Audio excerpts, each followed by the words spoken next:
الرحمن الرحیم. الحمدلله و صلات و سلام علی رسول الله و بعد.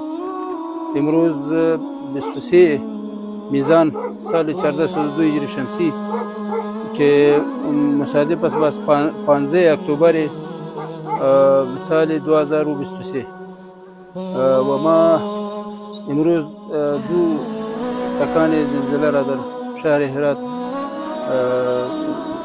حس کردیم.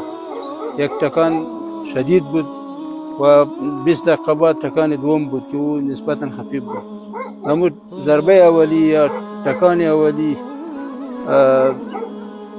طبعا با ولسوالی های مختلف خسارات وارد گردیده است، یعنی با مردم و اهالی ولسوالی ها که ما فعلا در ولسوالی انجیل قریه کمیزان هستیم و اینی خانه را شما میبینید امروز فرو ریخته و فضل خداوند که فامیلا یا مردم از قبل بخاطر محفوظ ماندن از امی ضربات مختلف زلزله در بیرون بوده، ورنه اینجا یک مصیبت بزرگی برپا میشد. و به هر صورت مردم غریب مردم هستند و فقیر مردم هستند و طبیعی است که یک خانه چپه شدن و از دست دادن یک اتاق یک ضربه کلانی برای یک انسان، یک آدم فقیر هست.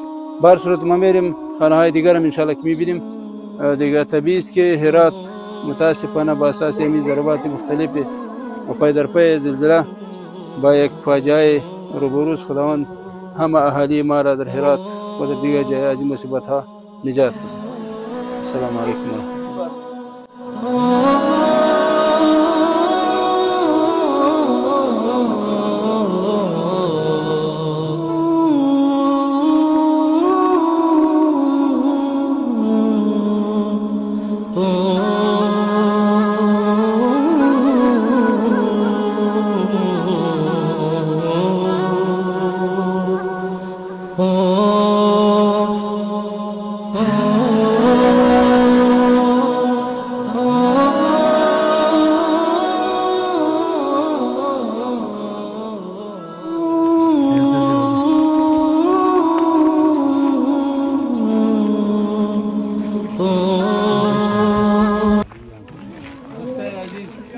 این یک دیگه خانه است که از قریه کمیزان فرو ریخته. خانه ها کل خانه ها درس کرده.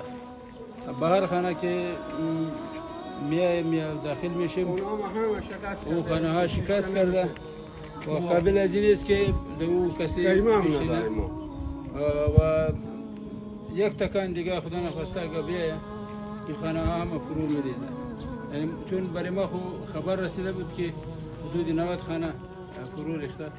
ما منطقه وسیع است و شاید ما به همه خانه بریم تعداد تکمیل شود به این تعداد طبیعی چی است.